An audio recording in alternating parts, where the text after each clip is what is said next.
Welcome back to the Bold Moves podcast. We are so glad that you are joining us today. Today we're taking on a fun topic. It is the topic of the Debbie Downer. It's that person in your life that can immediately walk into any situation and immediately just suck all of the joy right out of the room with their negativity and complaining and worry. I'm sure no one deals with this at any moment in their life. Well, first of all the Debbies just clicked off of this. Like they're like, we're done. Everyone named Debbie. Yes, definitely. We lost one person. Yeah. Oh, that's not good. Just like, listen, we need to talk about this. Just like every person named Debbie is not necessarily Debbie. It's the same way, like not every woman named Karen is a Karen. Like, let's just be clear. All of the Debbies I know are very sweet. Look at that. Yeah, I would agree with that. Especially little Debbie. Did you say they are very sweet? Yes. Especially, oh no, Kristen, that was awful. The layers of that Swiss cake roll are just that you just laid out in front of us. Perfect. Yes. A very brief but funny rabbit trail. Have you guys ever seen on Jimmy Fallon when Will Ferrell came out dressed up as Little Debbie? Have you seen that? Hilarious. So I highly recommend watching that. That is funny. Yes. So we have Little Debbie. But we also have Debbie Downer. Yeah. And so here's one thing I want to point out. As we talk about this topic, the whole point of following Jesus, like one of the major fruits of the life that follows Jesus is joy. Like it's literally, when you talk about the fruit of the Spirit, it's love. Like our lives are supposed to exhibit love when we follow Jesus. The next thing listed is joy. So it's like... So it's not anxiety. It's not sadness. Negativity, it's not, complaining. It's the fruit of the Spirit is complaining, negativity, worry, killer of any joy in the room. No, that's not what it is. It's the opposite. Like the hope of God, it says in Psalms, gives us joy. Like it says in Nehemiah, the joy of the Lord is our strength. Joy is supposed to be overflowing out of our... I like to say a lot of times, like when you're dealing with someone who is negative and worry and anxious, it's like, if you are a follower of Christ and joy is part of who you are, like there's a lot of people that need to notify their face. Like remember what you have in Jesus. So what does that look like in your life? Are there people in your life who try to steal your joy? How do you deal with the Debbie Downer? I mean, let's talk about that for a moment. Is there anybody that comes to mind? Don't name them, but specific traits in life. You might have just saved me a lot of trouble. No. Yeah. What does that look like for you guys? I would say like online community is like the bigger thing where people just, they go on there just to either complain or, I've actually noticed people only review things when it's a bad experience or a negative experience, or they're like, oh, I need to. And I'm kind of getting to the age where I kind of do that too. No, I don't. I'll tell. We had this bug guy come knocking on our door at 9 p.m. And I looked at John as the guy's knocking. John was like, I'll take care of it. I'll get rid of him. And I was I'm writing a review. He was like, stop. He's just a young guy, like trying to do his job. Hilarious. Not at 9 o'clock at night, knocking on people's doors. My neighbor signed up. So, I mean, it works. So it works. Well, anyway, that's not the point of this. So let's move on. That's funny. But yeah, just the online presence can be a place of complaint. You can see that everywhere. You know, what's funny, that actually makes me think of something, because I grew up as a Cubs fan. Listen, 2016 Cubs won the World Series. Yes, they did. All the curses, it's all gone. You're good to go. Right? Got another 80 years. But until that happened, all Cubs fans I knew were just the worst pessimists, the worst. My grandma, God rest her soul, was the worst among them. She would, it's funny because you say writing reviews, she would write letters to the Cubs, executives, and say, you have terrible players on your team. You need to get rid of this guy, this guy, this guy, this guy.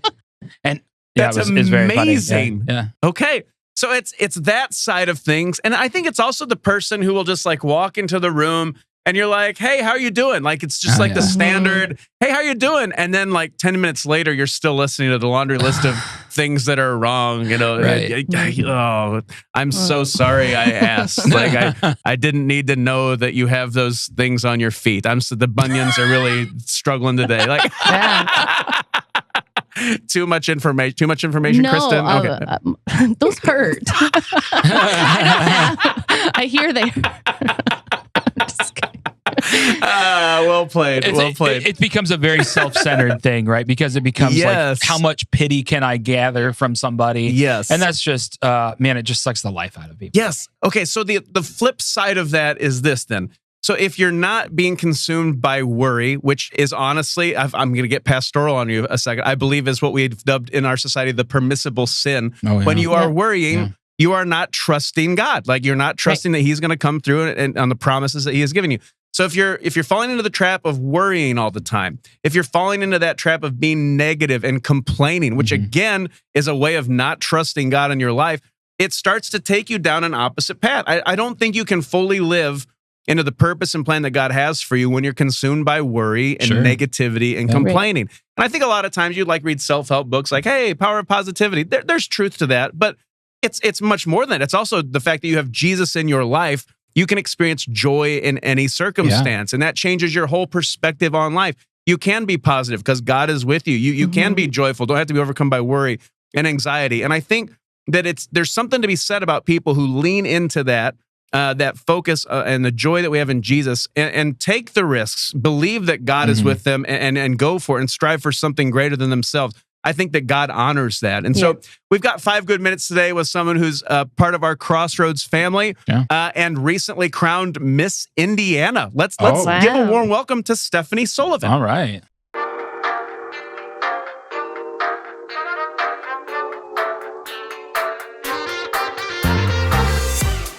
Stephanie, welcome to the Bold Moves podcast. We're glad to have you on. This is fantastic. Thank you. Many people wouldn't know this. You've been part of the Crossroads family for a really long time. We go back, and it's so exciting to see you have success, to be crowned Miss Indiana, to go for Miss USA. I mean, it's an incredible journey that you've been on. And we're talking about this idea of the Debbie Downer. It's like these things don't happen to you if you're just consumed with, all the negativity and complaining about what you don't have. There's a lot of power to the positivity of this and believing that, hey, God's given me an opportunity. I'm going to chase after that. So I'm just curious, what has that journey looked like? How has your faith played a part in that? Yeah. She did start off when she said that she was going to compete. She was like, I'm going to win. Yes.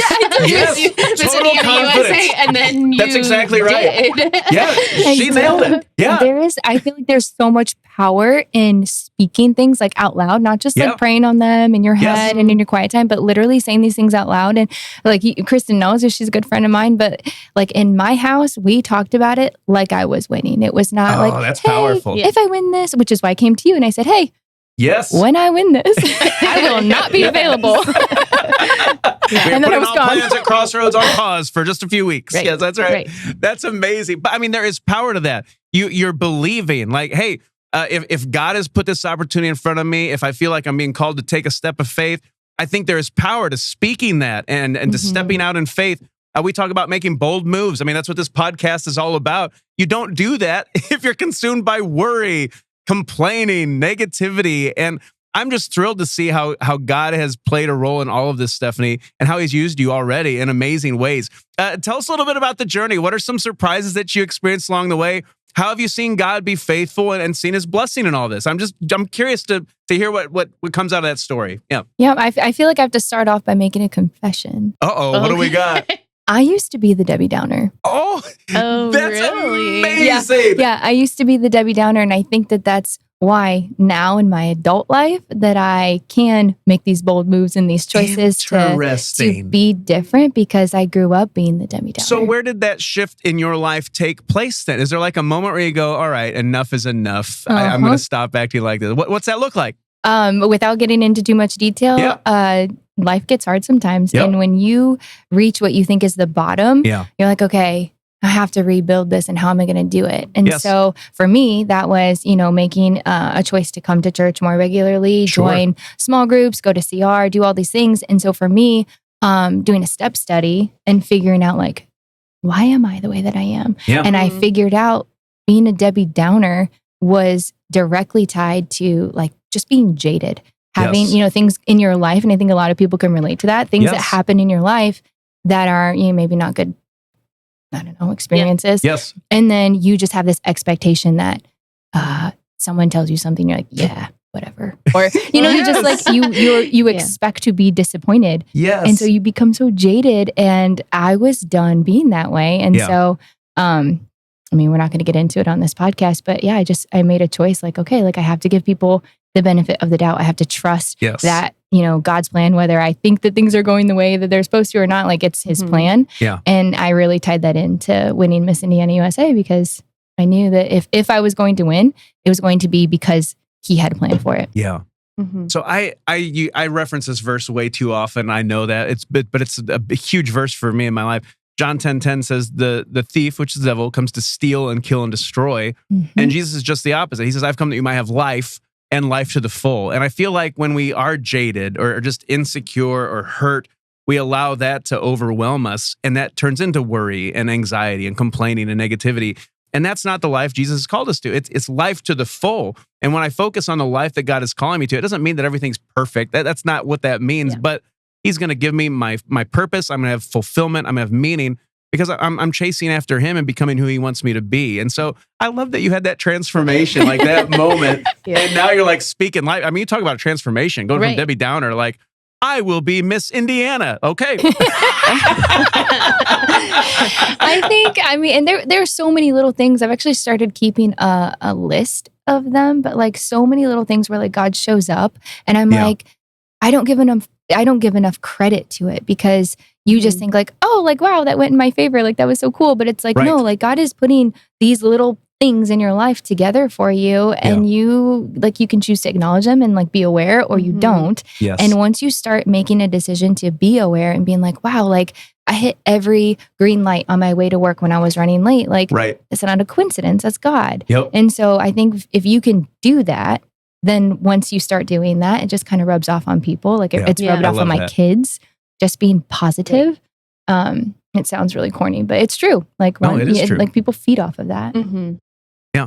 So, okay, I have a question for you. So things get crazy. Like I know from conversations we've had, I know the conversation you have with Kristen, things take off. You're competing for Miss Indiana, you win, and then it's like, you don't even get to take a breath. Oh, now let's go for Miss USA. Like all of these things are happening. Life is chaos. Like, how do you not get overwhelmed in the moment when life is coming at you from all directions and still embrace like this path, this journey that God has opened up for you? How did you navigate that? How do you not become overcome by the anxiety and the worry and the negativity and all that? Because that takes focus. Like that takes some grit. Let's talk about that, because there's a lot to handle.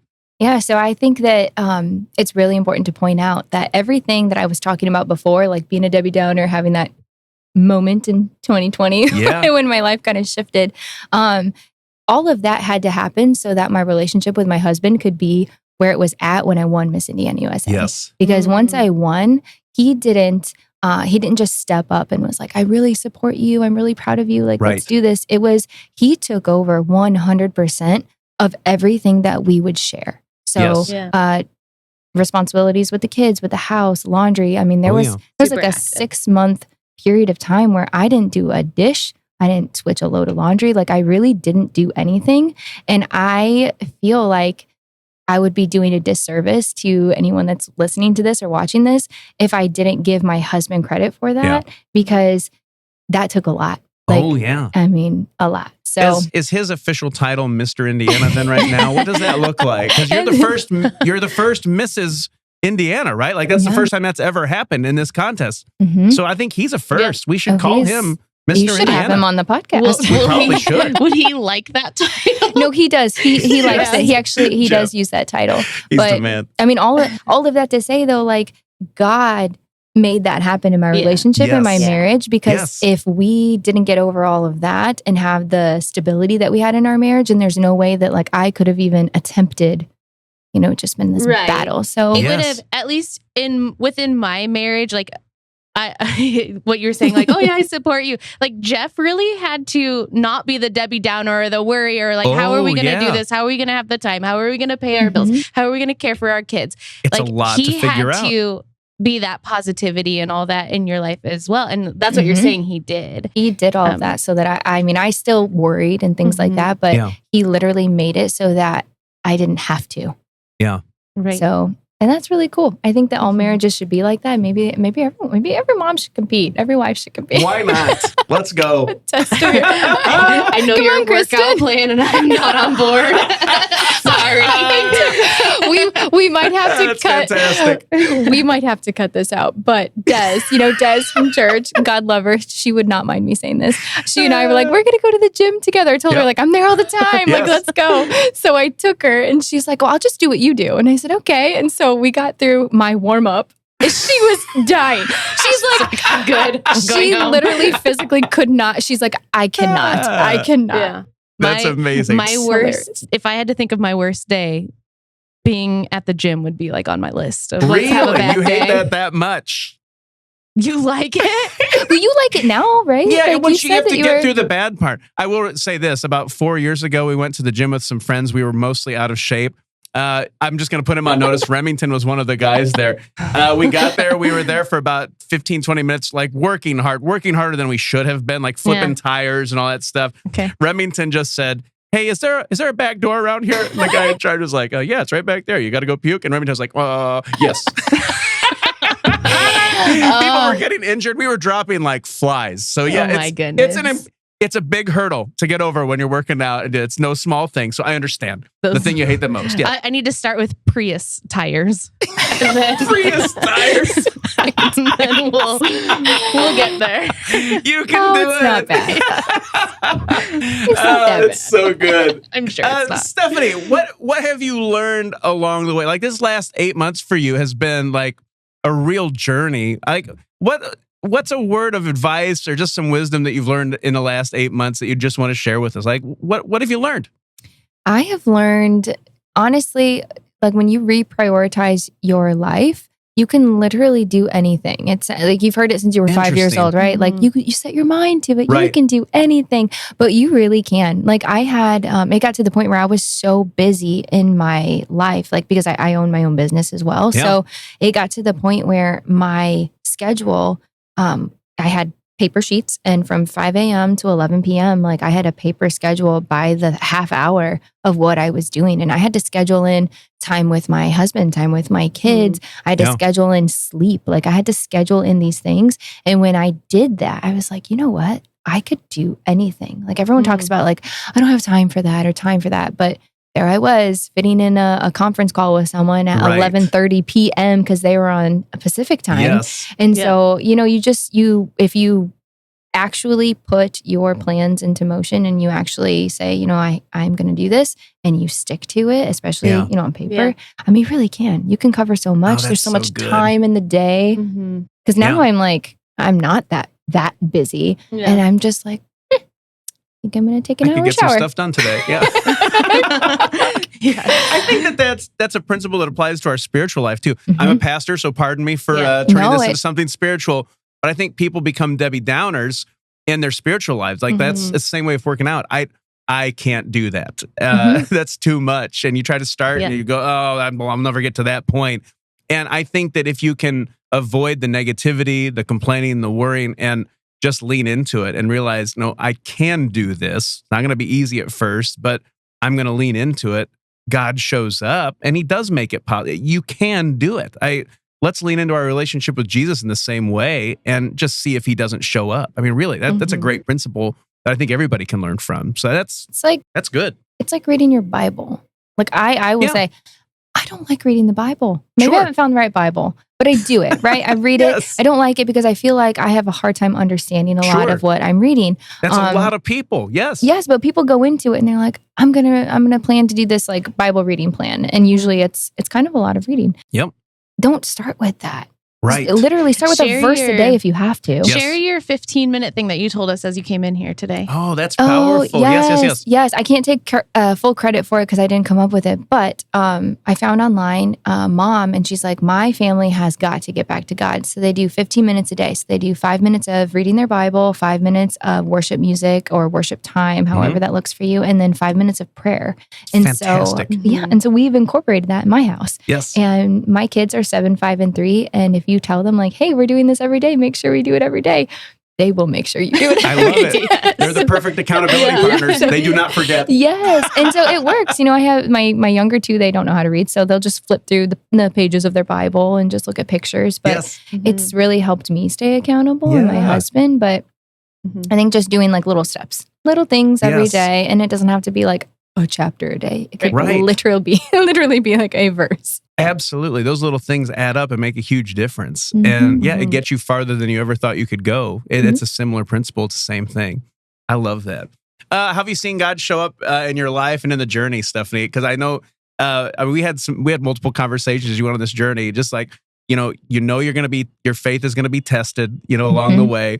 Were there any moments where you're just like, okay, here's a test? I mean, yes. What were those like? How did God show up? I'm just curious because this is a big journey. I think that it's something that God called you to that raises your influence. Where did you notice along the way that he was there to help guide you through? Yeah. So I think one of the biggest instances where that happened was during an interview. I did mock interviews to try to prep myself for Miss USA.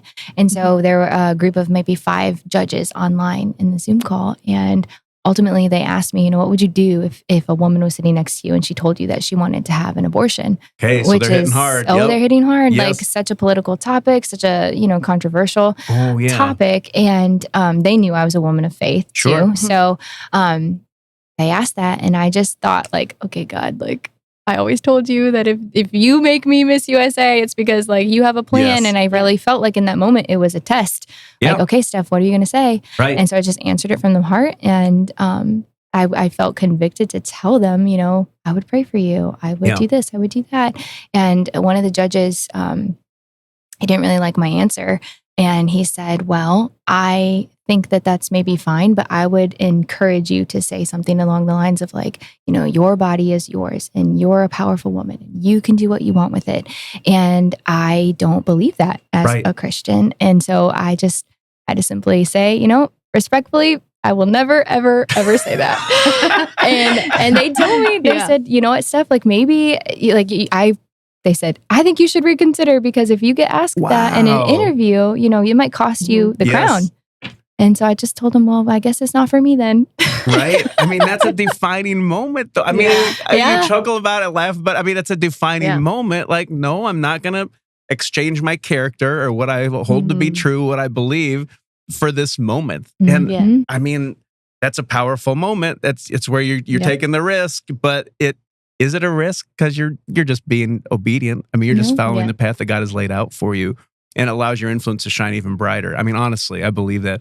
And honestly, Stephanie, you found a way to state that opinion and that belief with love. And I think that's what matters more than anything because it's how you address situations that are difficult like that, that matter in the moment to people more than anything. So I think God gave you grace in that, honestly. And he rewards that. He honors that. That's good. I feel like if we have anybody who's listening who has had an abortion or thought about it, or I don't want you to feel like I'm against you. I'll finish my answer. I said just like you did, actions speak louder than words, and I said it doesn't matter how I feel about that situation because my job as Miss USA would be to support and love those around me. So ultimately, we live in a society in a country where she can make that decision. Yeah. I hope that she doesn't go through with that. But if she did, my actions remain the same. Yeah. I'm going to love and support her. And so I thought my answer was really good. I think that's a pretty great answer. You win some, you lose some. That's okay. That's right. Kristen, what questions you got? You got anything comes to mind? Oh man. I'm curious when you were competing for Miss Indiana USA, not at Miss USA, like you won Delegate's Choice, you won all of those things. You might have to brag on yourself about it instead. What was that process like? Because, you said you switched, you started speaking life. Did you notice that maybe you had that positive attitude more so than maybe some of the other contestant girls or girls? It's what technically that's professional. That's the right women. term. Yep. Delegates, women. Just they clearly must have seen something in you that there's something different about her to win that as well, more than just Miss Indiana USA. Yeah, I think that I went into it knowing that, I mean, I felt in my heart that I was going to win and I had prepared to win, but you don't expect to win. So there's always going to be one winner, right?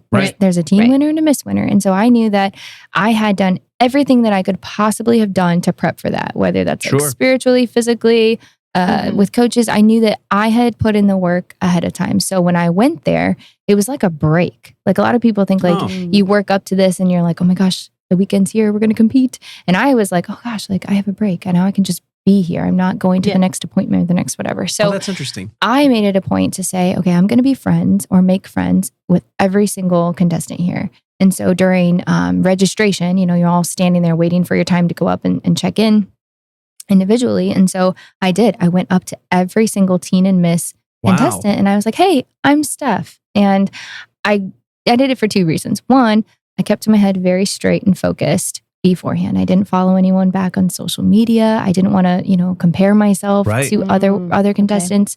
And so I really didn't know anything about them. So I show up and I'm like, it was a genuine meeting. Genuine, yes. Yeah. And I just thought, you know what, like I'm going to meet every single one of them. I'm going to have a great time. Yeah. And I think that because I had put in the work in preparation for the competition, like I literally was not worried about anything. Like I brought snacks, food. I brought a cooler full of rotisserie chicken because I was like, we got to eat, we got to stay. Like, and so it's true, but I was able to help others. Yeah. And, this is really cool. Actually sparked a memory. Right before we go into interview, there is a contestant, which I will not say her name, but she was either before me or after me in line. Okay. Maybe that gives her away. She won't mind. She's a lovely. Okay. I don't know. Maybe we cut it if we have to. But anyway, she was so nervous, like physically trembling before her interview. And I looked at her. Because interview weighs the most. Yes. Interview's 50% of your total just makes or breaks the experience. Got it. Pretty much. And so I thought that I was going to go down to interview with my coach and that we were going to run through some last minute questions and cram everything in. But I was feeling so calm that when I went down there, I didn't even do that. And so I see her over there and I'm like, oh, she needs help. So I went up to her and I said, hey, are you okay? And she said, no. And I said, well, do you believe in God? And she's like, yeah. And I said, can I pray for you? Oh, come on now. Yeah. That's amazing. It's beautiful. Actually, someone took a picture. I have it. It's really special. But I was like, can I just pray for you? And she was so happy. And so I did. I prayed for her and I could feel, because I had my arms around her, hugging her. And I could literally feel her whole body go from shaking to just calm.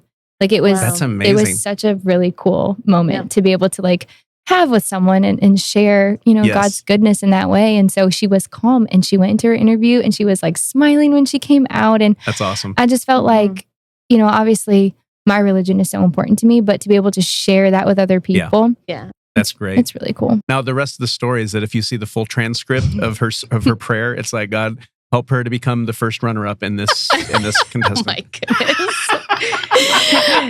And then she did. Yeah. Congratulations on second place. I prayed out loud, so she knew it.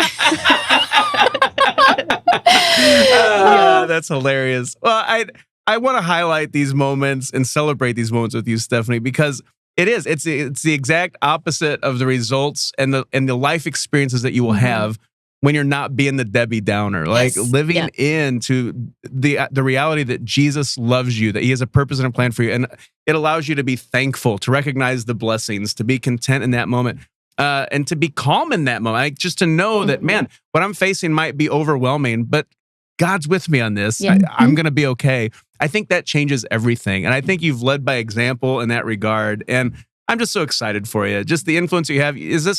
How long does this last? And when's the next pageant? Are you Miss Indiana for the next? Explain that to everyone else. Is this a lifelong thing? You're always Miss Indiana at some level? Or is it just I'm officially Miss Indiana right now? Do what I tell you to do, Indiana. Is that how that works? It's kind of both. So it's like a sisterhood. It's similar if you've been in a sorority or anything or fraternity. Same thing, sisterhood for life. So I'm always going to be Miss Indiana USA 2024 forever. That is very cool. But I keep my title. I get to be the reigning Miss Indiana USA until April. So in April, we'll crown a new winner. All right. And she'll have until a great then, year you too. reign and everybody does what you say. Okay, got exactly. it. Perfect. She has the crown. I mean, you have a crown. It's apparently a very high-end crown from what I heard earlier. It's very quality. She has Scotch tape on her right now. She's broken. She's broken. She has like a little dangly star that kind of hangs down. And I broke her. Good to know. I broke her at the what is it? The fair, the big one, the one in Goshen. No, the Elkhart County Fair. I was getting a hot dog. It's like, whoop. And so I mean, people Fantastic. They don't get it. Like I feel like I'm just Stephanie. Like I have this title, I have this crown, but I'm just me with a Scotch tape on the crown. But everybody was running. They like ran into the back and they're like, Miss Indiana needs tape, her crown broke. I'm like, guys, it's really fine. That is fantastic. That is fantastic. So yeah, like 10 people around me, like helping me. That's beautiful. Well, Stephanie, thank you for joining us today. It's been great to have you on the podcast. Thanks. And I love how God is using you and the influence that he's giving you in this. So keep at it, keep moving forward, and keep making those bold moves. Thank you. Thanks for having me, guys.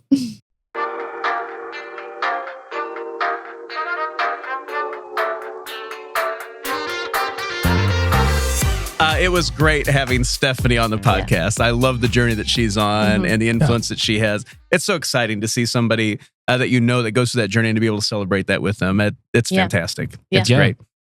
I think it helps all of us to kind of have a realization of you can do whatever you put your mind to within reason, of course. But but for real, like, I mean, maybe there's people who are thinking like, I would never try to accomplish something like that. I couldn't do it. Well, maybe you just start small, just like we started talking about. Steph was talking about with the Bible reading plan, for example. Start small, start somewhere, and that attitude, because it's all about the Debbie Downer. That's hard to say, apparently. That we're talking about today. That attitude matters, and it matters a lot. And I think there is significance to the bite-sized chunks of getting there. If you just have that, you're overwhelmed by the Debbie Downer attitude of worry and negativity and complaining, you're never going to take that first step. And it's one step after another that you'll get where God wants you to go. And that's how faith works, right? I mean, the Bible tells us that God's word is like a lamp unto our feet. How far does a lamp throw light? Not very far. So you can see about the next step. One step at a time. Don't pretend like you need to know like the whole journey. That's not the point of it. That's not how faith works. And so, I already referenced it once and said that I reference it too many times, but it's so good. The thief comes to steal, kill, and destroy. Like he's going to try to tell you can't do this and turn you into Debbie Downer. But you can. God is with you every step of the way. And if he's calling you to it, he'll help you through it. I mean, it's one of the old adages, like, let's go. You can do this. So stop worrying. Stop being negative. Stop saying you can't. God is with you. And with you, anything is possible. Right. So take that step and make that bold move. I mean, again, that's why we call it bold moves. So, right? if God's calling you to take that next step, that's what it is. Make that move and be bold. There it is. Thanks for joining. And it's time to make that move. Be bold.